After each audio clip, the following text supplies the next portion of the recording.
J'ai fait passer cette agence de branding de 0 à 4 000 € par mois, je te montre exactement comment. Cette agence, c'est Idlift. Avant, il avait 7 landing pages, un template WordPress. Je vais te montrer toutes les erreurs qu'il a fait, tous les problèmes qu'il y avait, et tu fais potentiellement les mêmes. Et comment on a fait cette landing page, comment on a corrigé ces erreurs, quels principes on a mis en place. Juste avant, si tu ne me connais pas, moi c'est Néo, j'ai fondé Landing Lab. C'est une agence de création de site web et landing page. On a accompagné plus de 70 personnes cette année, que ce soit Margot Cunego, Monetrize, la Cogen Academy et plus de 70 autres agences, coachs, infopreneur. D'ailleurs, si toi aussi tu veux que j'analyse ta landing page de A à Z, tu peux réserver ton appel offert juste en dessous, c'est entièrement gratuit. Déjà, pour commencer, cette landing page, on arrive, la première impression, elle n'est pas forcément super bonne parce qu'on arrive, il y a un design qui on va dire basique, c'est-à-dire qu'on arrive, c'est du gris avec une lueur bleue derrière, on ne comprend pas exactement ce qu'il a essayé de faire. La hiérarchie visuelle, elle n'est pas optimisée dans le sens où tous les éléments, ils sont collés, il n'y a pas forcément d'espace, et en fait, on a l'impression que voilà, tout est dans un petit carré comme ça au milieu, et que tout autour, il y a de l'espace qui n'est pas forcément utilisé, même là, entre les deux. Il n'y a pas assez d'appel à l'action, dans le sens où là, il y en a deux. Il y en a un là, c'est exactement les mêmes. Moi, ce que j'aurais mis, c'est peut-être voir nos offres ou je veux mon branding, parce qu'il faut mettre quelque chose vraiment à la première personne où on voit concrètement qu'est-ce qu'on va faire après. Et surtout, j'aurais mis un deuxième appel à l'action pour aller chercher plus d'informations. Par exemple, voir nos réalisations, voir nos cas clients, quelque chose où on va pouvoir lever des objections. Ensuite, on a quelque chose qui va être vraiment pas top en termes de confiance, en termes de valeur perçue, c'est ça, 100% de satisfaction client. Ok, mais c'est absolument pas vérifiable, c'est basé sur quoi? Enfin, on a concrètement aucune information. Donc là, en fait, là, le gros problème de cette première section, c'est que déjà, la première impression, elle n'est pas top, le design, il n'est pas forcément très travaillé, donc ça, je trouve ça assez dommage. Et en fait, le problème, c'est qu'on est sur une agence de branding, mais l'image renvoyée, elle devrait être top en fait, ça devrait être quelque chose de design entre guillemets parce qu'il fait du design. Donc là en fait c'est quelque chose de primordial et même toi si tu as une agence de branding, si tu as une agence où tu fais du design, c'est primordial qu'en fait l'image que tu renvoies elle soit ok, que ce soit du design en fait concrètement parce que c'est ta façade en fait. Ensuite on va continuer sur le portfolio, donc on a déjà dans un premier temps la hiérarchie visuelle qui est pas forcément optimisée dans le sens où on n'a toujours pas forcément d'espace, le sous-titre qui est pas censé être aussi gros, aussi gras, là il est super gros et gras, on comprend pas forcément pourquoi, il faut vraiment que ça ressemble à ça en fait les sous-titres et surtout c'est super important que sur toute la page, en fait là il y a le titre, là il y a le titre, il y a le titre, en fait il faut que tous les titres soient de la même taille. Ça pour la hiérarchie visuelle c'est super important. Pareil pour les sous-titres, il faut que toujours ça soit la même taille parce que déjà dans un premier temps c'est de la hiérarchie visuelle, c'est des détails, ça crée de la confiance. Et en plus, pour Google, c'est favorisé quand on a toujours tout de la même taille. Donc en fait, quand on utilise ce qu'on appelle des balises, donc avec les titres, sous-titres, etc. Donc ça, c'est super important. Ensuite, après, le portfolio, c'est cool, mais je trouve qu'on va pas peut-être forcément montrer assez d'exemples, mais peut-être que si on n'en a pas plus, c'est totalement OK. Le titre totalement générique, juste portfolio, c'est-à-dire qu'il n'y a rien, il n'y a aucun effort qui a été fait là-dessus. Ensuite, le sous-titre, comme je l'ai dit, trop gras et trop long, et surtout, il n'y a pas d'appel à l'action. C'est super important après ce genre de section, que ça soit portfolio, avec clients, les offres, c'est super important à ces moments-là qu'il y ait des appels à l'action. Et même moi, ce que je mettrais, c'est que vraiment, j'en mettrais sous toutes les sections. Parce qu'en fait, il n'y en a jamais trop. Il faut se dire qu'il n'y a jamais trop d'appels à l'action et qu'en fait, ça optimise le taux de conversion. Donc, c'est super important d'en mettre toujours plus. Après, en termes de design, c'est pareil, on est juste sur un fond gris qui est assez triste. Je trouve que c'est dommage parce que là, on a un branding qui est totalement bleu et on n'utilise absolument pas le bleu. Donc, ça, pour moi, c'est un gros problème. Ensuite, on arrive sur la section processus. Donc là, encore une fois, processus en 3 étapes. Le titre, il est vraiment basique. Ça manque encore une fois d'appel à l'action. Les designs, ils sont bien mieux que tout ce qu'il y a sur tout le reste de la landing page. Donc ça, c'est cool. Mais ils sont pas dans la même DA. Ils sont pas dans la même cohérence visuelle. Donc ça, je trouve que c'est assez dommage parce que quand on regarde le reste, il n'y a rien qui ressemble à ça. Donc la DA, elle n'est pas cohérente, mais c'est dans le bon sens parce que ça, c'est mieux que tout le reste, on va dire. Le copywriting, trop générique. Passez votre commande ici. Remplissez notre formulaire rapidement. Nos designers créent 3 concepts pour vous. Ok, mais là, il n'y a pas, je me projette pas, j'ai pas envie de passer par ce processus forcément. Donc là, en fait, c'est vraiment trop basique. Et en fait, juste, il décrit concrètement ce qui va se passer. Il joue pas avec les mots pour créer du désir, créer de l'envie et donner envie de passer à l'action directement. Et encore une fois, pareil, même remarque que sur le portfolio, le branding n'est absolument pas utilisé ici. Ensuite, au niveau de la section avis client. Donc là, on a du bleu qui apparaît donc là avec un gros trait qui vient séparer les sections. Je trouve que ça fait pas forcément optimisé en termes de valeur perçue, en termes de design. C'est vraiment pas top. Honnêtement, c'est vraiment basique. C'est ce qu'il faisait concrètement sur WordPress. Donc ça, vraiment, je trouve ça pas ça optimisé. Ça renvoie pas forcément une bonne image, une image de pro. Et surtout, le gros problème, c'est que quand tu fais du branding, c'est super important de renvoyer cette bonne image, cette image design, on va dire, qui est super importante. Ensuite, les avis sont absolument pas crédibles. Avec le prénom et le nom où il y a juste la lettre H par-dessus. Donc ça, je trouve ça absolument pas optimisé dans le sens sens où en fait, bah là, ça veut dire que la personne, on peut absolument pas vérifier qui c'est. Alors, évidemment, les gens, quand ils vont sur votre landing page, ils vont pas vérifier qui c'est. Mais en fait, à partir du moment où on a prénom, nom, la photo, le nom de l'entreprise, le nom de l'agence, bah directement, en fait, c'est pro, ça met en confiance et la valeur perçue, elle augmente. Là, les personnes, on sait absolument pas qui c'est. N'importe qui aurait pu écrire ses avis, donc ça, pour moi, c'est absolument pas crédible. Et en fait, en plus de pas être crédible, de baisser la valeur perçue, bah en fait ça baisse la confiance aussi parce que les gens directement ils sont pas en confiance. Les faux avis c'est le pire truc qu'on puisse faire. Surtout ceux qu'en pensent nos clients. Ok, bah encore une fois c'est assez basique. Ça va manquer encore une fois d'appel à l'action. Le design il est trop basique. En fait là j'ai pas l'impression d'être sur une landing page d'un mec qui va faire du branding. C'est-à-dire que là en fait c'est clairement quelque chose que moi je pourrais acheter, mais c'est pas clairement quelque chose que j'ai envie d'acheter parce qu'en fait là je me dis le mec il débute, le mec il sait absolument pas ce qu'il fait et donc là pour moi c'est un gros problème. Ensuite bah, le parcours utilisateur il est clairement pas fluide dans le sens où bah, là ce qu'il faut savoir c'est que là les avis vont pas slide eux-mêmes, il faut absolument appuyer sur ces petits boutons donc ça c'est un problème en termes de parcours utilisateur, de vraiment faire en sorte que ça soit pratique donc ça c'est clairement un problème. En fait il y a un truc qui est super important aussi quand on met des avis, c'est d'absolument mettre la photo mais surtout des vraies photos. Demandez à vos clients souvent quand vous avez fait un bon travail, ils vont pas vous dire non. Donc en fait, mettez les photos parce que directement, déjà, quand on arrive, on voit les photos, on se pose même pas de questions. Là, on voit pas de photos, on se pose des questions directement. Et quand il y a la photo, ça crée de la confiance. Et surtout, le prospect, il voit que vous avez accompagné des gens comme lui. Donc ça, c'est super, super, super important. C'est vraiment le truc principal qu'il faut faire. Ensuite, on arrive sur la section pourquoi nous choisir. Donc là, copywriting, encore une fois, vraiment générique. Donc là, c'est vraiment juste, on dit concrètement ce qui se passe. Donc, c'est-à-dire, s'il avait fait une landing page où il a écrit branding à 110 euros, ça aurait été vraiment la même chose. Donc là, en fait, bah, encore une fois, on est sur du bleu qui ressort à fond. Là, on n'est absolument pas sur la même DA, pas sur la même cohérence visuelle. Donc ça, je trouve que c'est dommage. C'est jamais la même chose. Le copywriting, il est vraiment générique, basique, dans le sens où, en fait, ça va pas forcément faire passer d'émotion. C'est-à-dire, logo fait à la main sur mesure. Ok, pourquoi pas. Rapidité garantie. Ok, mais garantie, pourquoi? Enfin, qu'est-ce qui se passe si c'est pas livré en 48 heures? Enfin, c'est vraiment des phrases qui n'ont pas forcément de sens, où en fait, je comprends ce qu'il a essayé de faire, mais c'est pas clairement pas optimisé en fait. Prix accessible et transparence totale. Ok, mais accessible, qu'est-ce que c'est? Parce que accessible, ça peut être accessible pour quelqu'un et pas accessible pour quelqu'un d'autre. Donc pour moi, c'est peut-être pas forcément la chose la plus optimisée, pardon. Surtout que 110 euros pour un logo, si tu le dis juste comme ça, ouais, je te fais un logo, c'est 110 euros, bah, vu comme ça a peut-être pas forcément l'air accessible.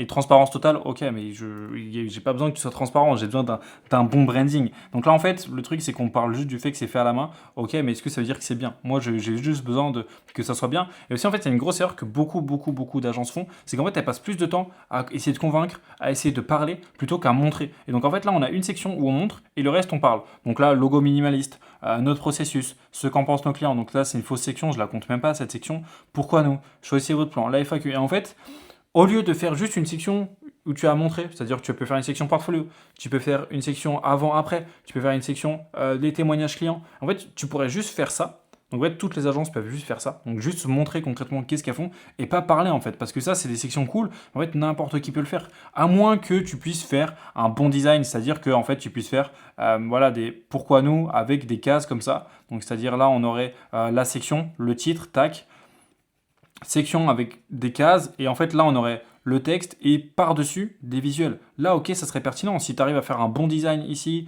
par ici, que tu arrives à faire des bons visuels, ensuite le texte, là, pourquoi pas? Parce que ça peut renvoyer une bonne valeur perçue, une bonne image et mettre en confiance, alors que là, pas du tout. Là, ça met absolument pas en confiance. Les gens, ils vont absolument pas le lire parce que, bah, déjà, ok, il y a des informations qui ressortent avec le gros carré bleu, mais il y a que du texte. En 2026, les gens, ils ont de moins en moins d'attention, de moins en moins envie de faire d'efforts, et donc, il faut absolument faire en sorte qu'ils aient le moins besoin de réfléchir et de faire d'efforts. Ensuite, bah, c'est une section que moi j'aime pas forcément parce que c'est pas forcément pourquoi nous choisir, c'est vraiment une section de comparaison, de différenciation. Une section pourquoi nous, ça serait, bah voilà, on livre vite, on fait une bonne qualité, on a des résultats clients, etc. Ça c'est pourquoi nous, parce que tu expliques pourquoi toi et pas quelqu'un d'autre. Là c'est vraiment comparaison ou en mode les autres ils sont pas bons, nous on est bons. Donc ça, moi j'aime pas trop. En B2B, c'est pas forcément quelque chose qui marche de forcément descendre la concurrence parce que design générique automatisé, c'est vrai et pas vrai. Il y a peut-être des agences qui vont le faire avec de l'IA, il y a peut-être des agences qui vont être 100 fois meilleures que Headlift. Il y a des agences qui vont être plus longues, il y a des agences qui vont être beaucoup plus rapides. Donc pour moi, c'est pas forcément quelque chose de pertinent de faire ça. Il y a énormément d'agences qui le font, il y a énormément d'agences qui pensent que c'est correct, sauf qu'en fait, ça n'a pas de sens. Ça n'a pas forcément de sens. Coût élevé, souvent inaccessible. Ça n'a pas trop de sens non plus parce que bah, pour moi, un logo, enfin, si tu vas voir quelqu'un dans la rue, tu dis bah, je te fais ton logo à 110 euros, il va se dire mais pourquoi faire? c'est beaucoup trop cher. Il va dire je peux trouver quelqu'un sur Fiverr. Donc en fait, si tu n'as pas la valeur perçue, tu peux pas parler de prix. En fait, moi, je n'irais pas dire que c'est accessible ou inaccessible parce que ça dépend des gens, ça dépend des situations. Enfin, bref. Ça manque d'un appel à l'action, encore une fois. Alors quand je décide un truc comme ça, c'est que je veux dire un appel à l'action, évidemment. Donc voilà, cette section, je l'aime pas trop. Donc là, ça fait 2 sections d'affilée, même 3, qui sont clairement pas optimisées. Ensuite, on arrive là, donc on a un design plus que basique. Donc avec un dégradé bleu derrière, une carte qui ressort en bleu. Ok, des contours grossiers sur les boutons. Ok, ça renvoie toujours pas à une bonne image. Donc ça, je trouve que c'est dommage parce que c'est une agence de branding, c'est une agence qui fait du design, donc il se doit de sortir quelque chose qui soit du design. Là, c'est absolument pas le cas. En fait, si, admettons, tu fais des miniatures, il faut que tes miniatures sur ta vidéo YouTube elles soient top, sinon personne va acheter. Si tu fais des sites, il faut que ton site il soit top, sinon personne va acheter. Donc là, c'est pareil. Si tu fais du branding, il faut que ton branding, il faut que ton design soit top, sinon personne va acheter. Donc ça, pour moi, c'est la base. Ensuite, le copywriting, il est encore une fois trop générique. Choisissez votre plan. On dit juste aux gens qu'est-ce qu'il faut faire. Les gens, ils savent que là, ils doivent choisir leur plan. Donc ça sert à rien de leur dire de choisir leur plan. Plan, investissez à long terme dans l'image. Donc là, en fait, ça donne pas spécialement envie non plus. Surtout que là, le premier mot, en fait, je crois ça même pas fait exprès qu'il soit là. Donc, ok, pourquoi pas. Ensuite, bah, le gros problème, c'est principalement le design. Et il y a un problème de clarté, où je dirais, c'est-à-dire que là, en fait, il y a des cases qui sont cochées et d'autres non, c'est-à-dire qu'elles sont pas incluses. Sauf qu'en fait, là, le problème, c'est que quand on va lire rapidement, qu'on va scanner, en fait, on va pas voir que c'est pas inclus. Moi, ce que j'aurais fait, c'est que j'aurais baissé l'opacité, qui aurait été limite transparent pour qu'on voit vraiment que c'est moins, que c'est pas inclus. Et en fait, bah, c'est ce qu'il faut faire aussi pour les sous-titres. Donc là, je voulais trouver l'exemple, mais en fait, c'est absolument pas le cas. Mais ce qu'il aurait fallu faire, c'est soit le barrer comme ça, le mettre un peu moins blanc. Et ça c'est beaucoup plus pertinent directement et puis c'est beaucoup plus impactant aussi. Sinon, après, ok, réserver un appel gratuit. Alors, gratuit, c'est pas quelque chose que je recommande, surtout en B2B. Vraiment, il faut plus se mettre offert. Ça donne plus confiance et c'est beaucoup plus pertinent, je dirais. Ensuite, là, ce qui est dommage, c'est que bah, le design, il a littéralement aucun sens dans le sens où bah, il n'y a que cette section, il y a le bleu. Sinon, après, bah, on repart directement sur un gris, ça vient casser directement. Donc, on sent que c'est pas maîtrisé, on sent que c'est pas fait exprès, et pour moi c'est dommage parce que bah, on n'a toujours pas de confiance. Donc là au niveau de la FAQ, pas forcément quelque chose à dire dans le sens où bah, juste le design il est pas dingue. Après en quoi êtes-vous différent? Donc en fait ça sert à rien de mettre cette question si on a mis une section de différenciation. Ensuite, est-ce que le logo m'appartiendra? Ok, je sais pas forcément si c'est des clients, c'est des questions pardon que les clients se posent. Par contre, ça c'est cool, c'est pertinent. Ça aussi, bon après ça c'est du ciblage, donc en fait il faut que ça soit fait dès le début. C'est vrai que bah, là c'est fait, donc il n'y a pas forcément besoin de cette question, même si ok ça peut être pertinent pour aller toucher plus de monde. Quel est votre style de design? Ok, pourquoi pas. Je sais pas si c'est des questions que les gens se posent forcément, c'est assez technique. En combien de temps je vais recevoir mon logo? Bah c'est une question qui est répondue aussi juste en haut. L'appel à l'action finale, pareil. Design vraiment basique, un dégradé qui n'est pas forcément pertinent. Ensuite, pourquoi on a téléchargé un exemple de Brandbook? C'est un appel à l'action finale et il demande de télécharger un Brandbook. Alors que là, tu devrais faire acheter les gens. Et en fait, surtout que si tu peux avoir un lead magnet comme ça où on télécharge un exemple de Brandbook, pourquoi tu ne le mets pas en avant plus tôt? Donc ça, c'est super important. Ensuite, alors qu'attendez-vous? Là, moi, admettons, je suis dans le magasin, j'ai des affaires dans la main, je suis à 2 doigts d'acheter, et le vendeur il me dit alors qu'attendez-vous?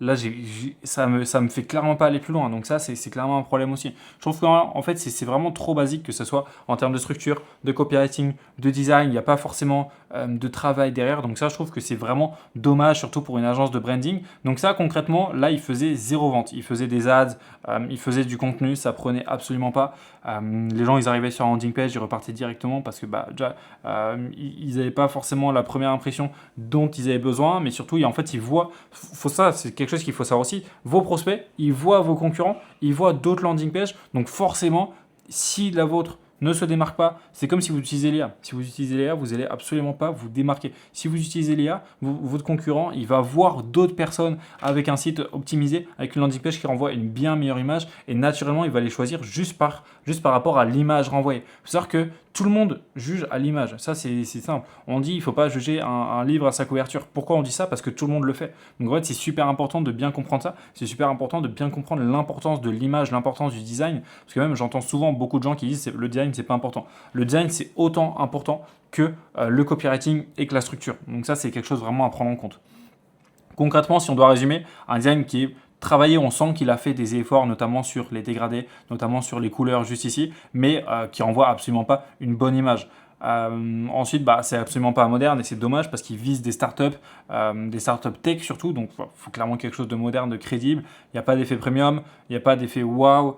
L'image de marque, elle est clairement pas forte. C'est-à-dire que là, on ressort de la landing page, on oublie directement Idlift. Il n'y a pas de cohérence visuelle. La première impression, elle est moyenne, voire vraiment pas bonne. Il n'y a pas de confiance qui s'installe à aucun moment. Il n'y a aucune cohérence entre l'image et le texte, dans le sens où on dit qu'on va renvoyer une bonne image, qu'on est meilleur que les autres agences, alors que l'image renvoyée elle est clairement pas bonne ici. En termes de copywriting, il n'y a absolument aucune émotion. À aucun moment, on parle des problèmes, des rêves, des désirs du client. Il n'y a aucune urgence. Donc en fait, on arrive et on peut se dire, je verrai plus tard. Il n'y a rien qui nous fait passer à l'action directement. Les textes, évidemment, trop génériques. Il n'y a rien de concret qui se passe dans la tête du prospect, dans le sens où en fait, il ne peut pas imager concrètement ce qui se passe, il ne peut pas se projeter sur le futur, donc il n'y a rien de concret qui se passe dans sa tête. Les éléments de différenciation, ils ne sont pas assez mis en avant, ils ne sont pas assez concrets aussi, notamment sur la section comparaison. Et ensuite, en termes de structure, il y a presque pas de preuve sociale, il n'y a absolument aucune urgence, les avis ils sont faux, ça c'est un gros problème, ça va manquer d'appel à l'action et la structure est trop générique, mais exactement comme le design et le copywriting. Et ensuite, petit bonus, il cible les startups, mais ça dégage absolument aucun professionnalisme. C'est super important quand on cible de ce genre de personnes, quand on est en B2B, d'avoir l'air pro, crédible, légitime. Là, c'est absolument pas le cas. Surtout quand on vise des startups qui sont assez sérieuses, c'est des personnes assez sérieuses qui font ça. Ensuite, il vend du design, mais il n'a pas une landing page qui reflète ce positionnement. Donc pour moi, c'est un énorme problème. Donc ça, cette landing page, il faisait littéralement 0 € à partir du moment où on est arrivé pour l'été. Et donc, on est arrivé sur cette landing page juste après. Pour te mettre un peu de contexte, elle a généré environ entre 3005 et 4000 € de chiffre d'affaires uniquement sur du trafic provenant d'ads sur sa landing page. D'ailleurs, j'ai fait une interview sur ma chaîne YouTube avec lui que tu peux regarder juste après cette vidéo si ça te semble pertinent. D'ailleurs, si toi tu veux que j'analyse aussi ta landing page entièrement gratuitement, ta landing page, ton site web, tu peux réserver ton appel juste en dessous avec moi et j'analyserai ta landing page. Donc concrètement, ce que je fais, c'est que je vois qu'est-ce qui bloque, qu'est-ce qu'on peut améliorer, quelles idées je peux avoir pour toi. Évidemment, c'est totalement gratuit. Soit tu ressors avec une solution, soit avec de la valeur. Donc ensuite, au niveau de cette landing page, dans un premier temps, l'effort qu'on a essayé de faire, c'est vraiment de renvoyer une image premium, de montrer qu'il fait du branding, que c'est quelqu'un de design. Concrètement d'affirmer ce positionnement où il vise les startups, où il fait du design, du branding. Donc en fait, pour commencer sur la hero section, on a déjà dans un premier temps un design premium, c'est-à-dire qu'on arrive là, on a déjà une bonne première image, c'est-à-dire qu'on arrive, c'est ça qu'on voit. Donc là, concrètement, on voit le branding à côté, donc ça exactement comme il l'avait fait, mais c'est ce qu'on fait pour tous nos clients. On voit un petit effet au niveau des couleurs qui est assez sympa au niveau du titre. Donc titre, sous-titre, super efficace, on comprend exactement ce qui se passe. De la réassurance juste en dessous, livré en 48 heures, pas d'IA, du coup avec des éléments qui ressortent pour qu'on puisse les scanner directement. Une garantie satisfait ou remboursé et ça commence seulement à 110 €. Les appels à action qui sont directement visibles, de la preuve sociale directement ici, donc que ce soit plus de 20 ans d'expérience. Donc là en fait quand il dit qu'il a 20 ans d'expérience, on sent directement que c'est vrai. Parce que là en fait si moi tu me dis que là ici il a 20 ans d'expérience, il n'y a aucun monde où je te crois. Alors que là tu arrives là et tu sens que c'est vrai. D'ailleurs il y a un bug, ça n'a pas imprimé le S. Ensuite on sent 100% de satisfaction client. Mais en fait là, il y a pareil, c'est pas vérifiable, mais on est beaucoup plus en confiance, on va beaucoup plus le croire directement. Parce que directement, en plus, on a des logos juste en dessous, on a du branding qui est là, qui est bien diversifié, même si j'ai l'impression que non, c'est pas tout à fait le même, parce que là, il n'y a qu'un seul branding, alors que là, il y a plusieurs clients différents, il y en a 2 ou 3. Donc là, on a vraiment tout ce qu'il faut sur une landing page pour convertir concrètement, pour renvoyer une bonne image, pour avoir une image premium. Ensuite, on arrive là avec une section bénéfices, concrètement, quelque chose auquel il n'avait absolument pas à penser. Là, on a fait quelque chose de vraiment pertinent dans le sens où déjà, on a mis des blocs, donc ça, simple, efficace. Quand je dis des blocs, c'est pas des blocs dessinés, mais en fait, c'est organisé en blocs. C'est-à-dire que là, on a le premier bloc, deuxième, troisième, quatrième, où en fait, ça nous permet déjà de scanner les informations et en fait, on voit exactement ce que je vous ai dit en termes de hiérarchie visuelle avec les titres, les sous-titres. On pourra le voir juste après que c'est exactement pareil. Mais voilà, on a la petite ombre derrière qui fait que ça renvoie une bonne image. On a l'image du fondateur qui est directement là, une photo en assez bonne qualité avec le logo derrière. Directement, ça met beaucoup plus en confiance, c'est beaucoup plus sympa. On arrive là, on sent directement ce professionnalisme. Il y a une hiérarchie visuelle qui est claire et on est directement plus en confiance. Il y a directement plus cette proximité qui s'installe concrètement avec le fondateur. Ensuite, au niveau du portfolio, pareil, beaucoup plus sympa. Dans le sens où déjà, on en a plus. C'est mieux organisé, c'est organisé par client, par branding. Donc déjà, c'est beaucoup plus sympa à regarder. On peut en voir plus normalement directement. Donc là, c'est pas le cas parce que c'est pas la version finale, mais sur la version qui est live, c'est le cas. Et donc il y en a d'autres qui arrivent. Il me semble qu'on a même changé, on les a mis par catégorie. Donc ça, c'est aussi très sympa en termes de valeur perçue. Là, on est sur Figma, donc on le voit pas. Mais là, ici, le titre qui défile. Donc c'est aussi assez basique, mais déjà, c'est beaucoup plus pertinent dans le sens où en fait, on peut le faire défiler parce que c'est court. Donc c'est pour ça qu'on l'a gardé court. Et ça rajoute de la valeur perçue, de la confiance parce que j'ai jamais vu quelqu'un, une agence de branding qui fait défiler le titre comme ça, qui a un design comme ça pour le portfolio. Alors je dis pas que c'est le meilleur, j'ai juste que c'est original, que ça se démarque et que ça se différencie. Donc là directement on est beaucoup plus en confiance, on a l'appel à l'action pour passer à l'action et on met en avant les projets qui sont vraiment intéressants. Là on voit directement que c'est du concret, que ce qu'il fait c'est propre et donc déjà c'est beaucoup plus pertinent. On arrive là, preuve sociale. On voit ce qu'il fait, on a des logos clients, on sait concrètement qu'est-ce qu'il va nous apporter, on a le portfolio, donc là normalement à partir de là, on passe à l'action, les gens ne vont même pas voir en dessous. Ensuite on a une vidéo qui est super pertinente aussi, bon là j'ai rien à voir là-dedans parce que du coup c'est pas moi qui ai produit la vidéo, mais elle est très sympa, c'est quand même moi qui ai choisi où est-ce qu'on allait la mettre, parce que j'ai trouvé que ça allait pas être assez pertinent de la mettre au-dessus parce que c'était pas une VSL, mais juste après le portfolio je trouve que c'est assez pertinent.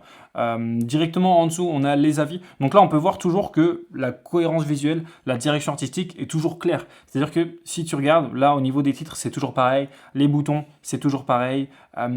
La hiérarchie visuelle, c'est toujours la même. Les titres, les sous-titres, etc. Il y a toujours une cohérence visuelle. Et donc là, directement, on sent beaucoup plus une image de marque. On est beaucoup plus en confiance. Et la valeur perçue, elle est bien plus haute. Et la preuve, il a généré directement des ventes dès qu'elle est sortie. Ensuite, là, directement, il y a beaucoup plus d'éléments de confiance. Donc là, en fait, ce qu'on fait, c'est qu'on met les photos. Mais quand on n'a pas les photos, on met le logo. Donc là, en fait, il y a marqué Name Company, Name Founder parce que c'est la version Figma, c'est pas la version live. Donc encore une fois, c'est tout à fait normal que ça soit comme ça. Mais concrètement, ce qu'on fait là, c'est qu'on met les photos. Ou alors, on met les logos si les gens ne veulent pas qu'on mette les photos. C'est des choses qui peuvent arriver. Même si, normalement, quand vous faites du bon travail, quand ce sont des gens qui sont en B2B, qui sont entre guillemets visibles, que ce soit sur LinkedIn, sur les réseaux, etc., c'est pas des gens qui vont être contre le fait que vous le fassiez. Donc ça, vous pouvez demander directement à vos clients et le faire directement dès la fin de cette vidéo. Vous pouvez le faire. Ça vous permet déjà d'avoir une petite amélioration sur votre landing page. Ensuite, on a une animation, c'est-à-dire que là, ça ne se voit pas, encore une fois, parce que c'est Figma, c'est statique, mais le design, il défile. On a l'appel à l'action qui ressort juste ici, et directement, il y a beaucoup plus de crédibilité, beaucoup plus de confiance. Quand on arrive au niveau de l'offre, directement, on met en avant l'offre principale. Alors là, encore une fois, on a un design, une image premium qui est très sympa, parce que quand on arrive là, on a un design en background, on voit directement sur... encore une fois, hein, je le dis maintenant, mais c'est le cas encore avant, mais au niveau des polices, au niveau des couleurs, au niveau des arrondis, des formes, de comment c'est mis en avant. Et donc là, c'est exactement ce que je te disais juste avant. Tu vois, en fait, au lieu de juste le mettre vide et pas avec le checkmark bleu, paf, moins blanc, du coup moins noir pour ce côté-là, parce que tout à l'heure c'était en blanc, mais aussi barré, comme ça, c'est beaucoup plus pertinent. On arrive beaucoup mieux à se projeter sur qu'est-ce qu'on gagne à payer un peu plus cher en fait. Donc là, directement, c'est beaucoup plus clair. On a les appels à l'action qui ressortent. On a une image premium. Mais en plus, tout est aligné. Donc, c'est nickel. Il n'y a pas de petits détails qui manquent. Tout est optimisé. Donc là, voilà. En plus, on a encore une fois, du coup, le brand book à télécharger. Donc là, c'est en anglais, mais c'est exactement ce qu'il avait mis sur son appel à l'action final juste ici. Sauf que cette fois-là, il ressort et en fait, directement, ça met de la réassurance au niveau de l'offre. C'est-à-dire qu'en fait, si on n'est pas sûr, allez, je check ça et je regarde si c'est bien. Et paf, directement, il va sur le brand book et si jamais ça lui plaît, il passe à l'action. Donc là, pour moi, c'est beaucoup plus pertinent. Et en plus, en termes de copywriting, c'est déjà beaucoup plus optimisé. Des offres transparentes avec pas de frais supplémentaires. Tac, déjà, ça donne beaucoup plus envie. Parce que des fois, ce qu'on peut se demander avec les agences digitales, c'est concrètement, si j'ai plus de révisions, est-ce qu'ils vont me faire facturer plus cher? Alors que là, directement, hop, non. Une objection qui est levée avec le petit badge le plus populaire. Donc ça, évidemment, c'est du marketing parce que ça dépend d'énormément de choses, ce genre de petit badge. Là, une section vraiment super intéressante, vraiment super différenciante parce qu'il y a très peu de gens qui font ça. Surtout, elle renvoie une bonne image. Donc là, directement, confiance, réassurance, on projette le prospect sur ce qu'il va gagner et ça c'est super important. Donc c'est ce que je disais juste avant, de montrer. Là c'est exactement ça parce que dans un premier temps on le projette, donc c'est-à-dire qu'il peut créer des émotions, il peut se visualiser avec, mais surtout on lui montre concrètement encore une fois du design qu'on a fait, des réalisations qu'on a fait et donc là directement c'est beaucoup plus pertinent, ça rajoute de la crédibilité et l'image elle est clairement en plus professionnelle parce que là on arrive là, en fait si je te montre un screen de cette section, tu te dis forcément que c'est professionnel, que c'est du sérieux. Tu dis pas que c'est une petite agence qui vient de débuter. Et là, directement, la preuve sociale qu'on avait en haut, que ce soit les 20 ans d'expérience, la satisfaction client, les logos, les avis qu'on a juste ici, directement tu y crois beaucoup plus, que ce soit avec cette section, mais aussi avec tout le reste. Donc là, directement, c'est pour ça que c'est super important de renvoyer une bonne valeur perçue. Et donc là, en fait, quand on arrive sur cette landing page aussi, d'ailleurs, je vais vous parler de ça par rapport au prix, quand on arrive là, directement, on se dit, là, ça va être cher, c'est du sérieux, c'est crédible. Là, directement, en fait, la valeur perçue, ça fait que dans nos têtes, la valeur perçue, elle monte, elle monte, elle monte. Du coup, on se dit, ça va être cher. Et en fait, le contraste entre le fait qu'on se dise ça va coûter 300 à 400 euros et le fait que ça coûte 110 euros, directement c'est un effet positif et ça donne beaucoup plus envie d'acheter. Alors que là, concrètement, quand on arrive sur cette landing page, là je me dis si ça coûte plus de 50 euros, c'est de l'arnaque. Et donc en fait, on arrive là, on voit 110 euros, on part directement. Donc là, ça c'est un effet super important aussi à comprendre, c'est qu'il faut faire monter la valeur perçue, monter la confiance pour que le prospect pense que ça va être vraiment cher et quand il arrive sur le prix, directement, il y a un gap qui crée. Donc ça, c'est aussi super, super important. Ensuite, cette section, j'ai dit qu'il fallait pas forcément trop parler sur les landing pages d'agence, mais en fait là on arrive à la fin de la landing page. Juste avant, il a vu littéralement tout ça, donc là normalement il est déjà passé à l'action. Donc ouais, ça on arrive là vraiment pour rassurer, pour lever des objections. C'est pas comme si c'était notre argument principal de vente, parce que l'argument principal de vente, ça va être ça va être ça, la vidéo aussi, mais bon, moi j'ai rien à faire, j'ai rien fait sur cette vidéo, ça va être ça aussi, ça va être là. Donc là, en fait, directement, on a tous les arguments et là, on va lever les dernières objections avec la livraison rapide, crédible et professionnelle image. Donc là, directement, on le croit parce que si lui, il me dit qu'il va me faire une image crédible, là, ok, je le crois. Alors que si lui, il me dit ça, je le crois absolument pas. Donc c'est pour ça que c'est super important le design. Et je reviens du coup sur ça. Les gens vont dire que le design, c'est pas important. Alors oui, c'est pas ce qui fait que tu vas convertir absolument, mais c'est quand même super, super, super important. Ensuite, voilà, fait à la main, timeless, prix abordable, pardon. Là, ok, tu peux dire que c'est abordable, accessible, parce que du coup, on a l'impression que c'est beaucoup plus cher que ça. On a l'impression que tu es une grosse agence des États-Unis qui va vraiment facturer cher. Au final, tu factures pas tant que ça. Donc là, ok, pourquoi pas l'utiliser. Ensuite, ça, c'est intéressant aussi. Donc là, encore une fois, branding, direction artistique claire, on a de la confiance. L'appel à l'action, il ressort juste ici. Et on a une image premium et professionnelle, encore une fois, avec ces icônes qui font pas cheap, parce que très souvent, on utilise des icônes qui font pas forcément moderne, pas forcément premium. Là, c'est pas le cas de celle-là, notamment de la manière dont elles sont mises en avant. Donc ça, je trouve que c'est vraiment sympa. Ensuite, on a la section processus, donc là, avec des designs visuels personnalisés, que ce soit sur toutes les étapes, on met directement beaucoup plus de confiance. Et donc là, en fait, directement, on lui dire, vous remplissez le formulaire, tac, quick brief, hop, on fait les créatifs, on fait les concepts créatifs, vous faites vos revisions, c'est livré, tac, aussi simple que ça. Là, on montre que c'est simple, efficace, on a envie de passer par ce processus et donc là en fait cette section elle sert surtout à rassurer les gens qui ne sont pas encore passés à l'action parce que comme je te l'ai dit, là le but c'est qu'ils passent à l'action beaucoup plus tôt. Donc là l'objectif évidemment c'est de montrer que c'est simple, sans prise de tête, que tu vas commander ton branding, 48 heures après tu vas recevoir un message pour dire que c'est prêt sans que tu aies rien à faire. Ensuite, on a la FAQ avec un design professionnel, une image premium, ça rajoute de la confiance. Il y a l'appel à l'action qui ressort juste là. On a de la proximité et de la confiance avec l'image de Sacha, le fondateur, qui est juste ici. Et après, pour finir, l'appel à l'action finale et le footer. Donc là, directement, on a une image professionnelle qui ressort, un appel à l'action qu'on voit justement juste ici. On a des visuels pour se projeter, pour mettre de la confiance, pour rajouter encore une fois de la valeur perçue, pour donner envie de passer à l'action à ceux qui ne seraient pas encore passés à l'action, et un design assez sympa sur le footer.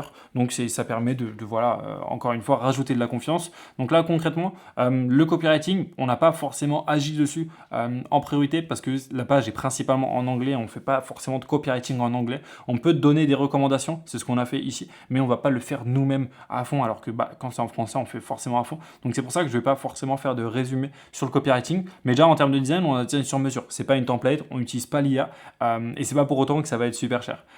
Ensuite, on a renvoyé une image premium. Les détails, ils sont perfectionnés dans le sens où si tu regardes toute la landing page, il n'y a pas forcément un détail qui est laissé au hasard, il n'y a pas un détail qui est négligé. Et donc ça, c'est super important aussi pour la valeur perçue. On a une image de marque forte, une crédibilité directement, une confiance qui est instantanée dès qu'on arrive, une hérosection qui est travaillée en détail, que ce soit les titres, les sous-titres, les éléments de rassurance juste ici, la preuve sociale là. Donc là, vraiment, tout est optimisé et on voit même comment c'est agencé, comment c'est mis en avant, comment c'est structuré, que ça a été réfléchi en avance et qu'on n'est pas arrivé devant la fiche Figma et qu'on s'est dit bon, qu'est-ce qu'on fait.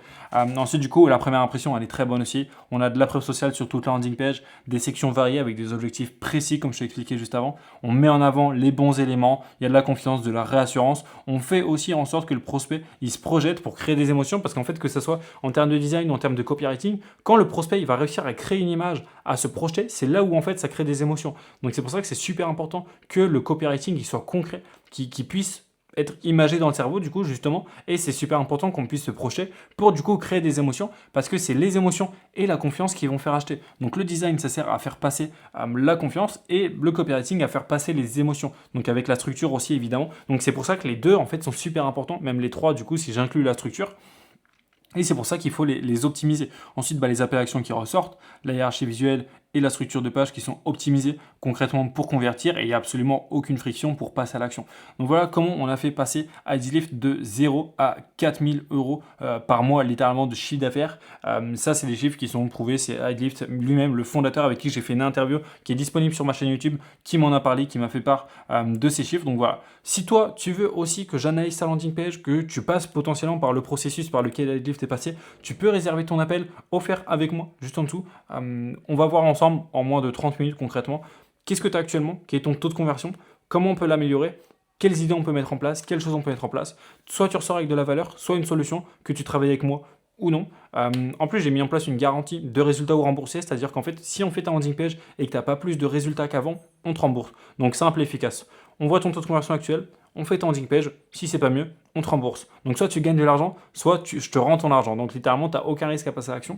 Donc voilà, si tu veux qu'on discute de tout ça, tu peux réserver ton appel offert avec moi juste en dessous. En tout cas, je te prends pas plus de temps. Merci d'être resté jusque-là, ça fait vraiment plaisir. N'hésite pas à me dire ce que tu as pensé de la vidéo en commentaire, n'hésite pas à t'abonner, à liker.